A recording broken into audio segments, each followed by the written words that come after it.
I work in an older age group, and a lot of the people that I want to talk to and want to help are people who've got jobs. My background, in short, is I did it wrong because I had the dream, come here to Portugal, set up the lifestyle. But to finance that, I thought I'd become the person who ran a guest house and was the chef, and my wife and I were the cleaners.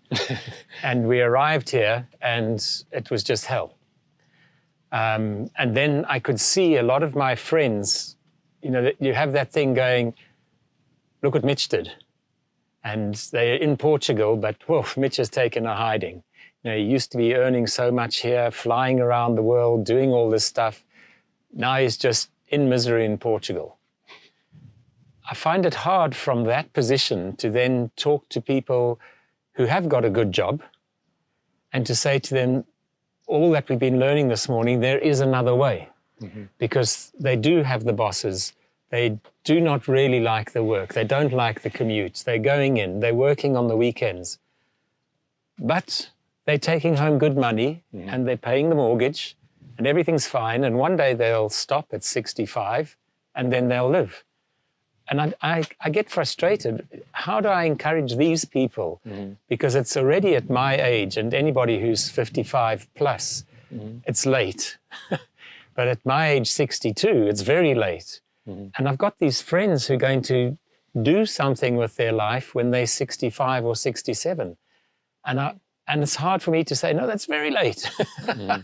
What can you say to people about leaving all that security, mm-hmm. and everything they know to try and do something, mm-hmm. different, and that isn't guaranteed? Mm-hmm. And they think they want something more, mm-hmm. but it's easy if you're 25 to try this, to try that, because you don't have all your stuff.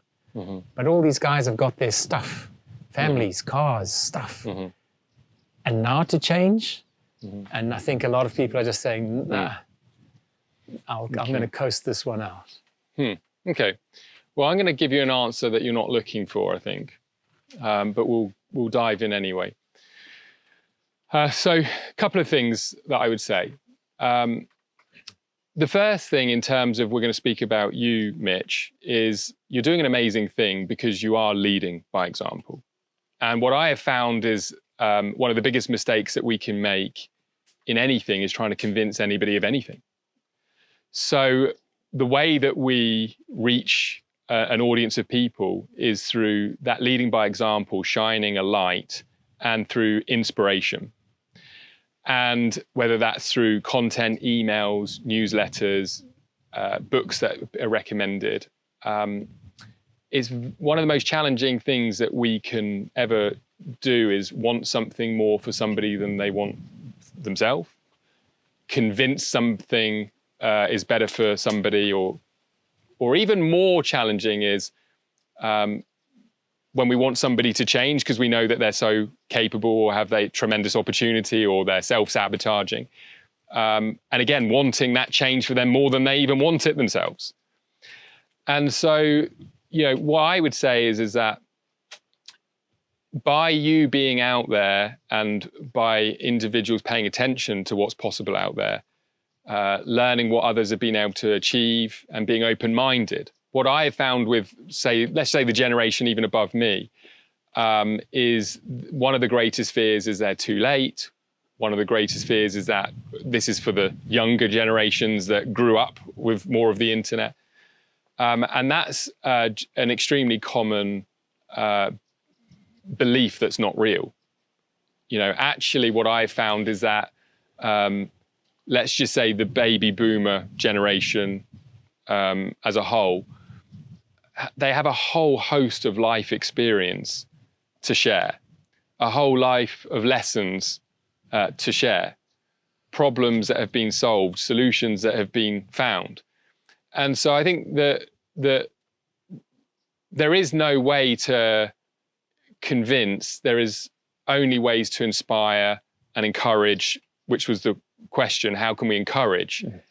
Mm-hmm. I would say encourage through your own story, your own journey, and those that are similar in experience and journeys with you. So if you were to take our community that we have here and even find 5 men, 5 women within the community and create some sort of story or compelling reason for people to pay attention to what others are achieving, inside or outside of even of our community, the right timing is going to be the right timing. And people will consume and digest that information and make an informed decision for themselves. So I know that's not necessarily the answer, because it's how can we wake people up and how can we, encourage people to take action. And the only way that I know that is sustainable is through leading by example and sharing that wake of value through our own journeys, if that makes sense. Yeah, perfect.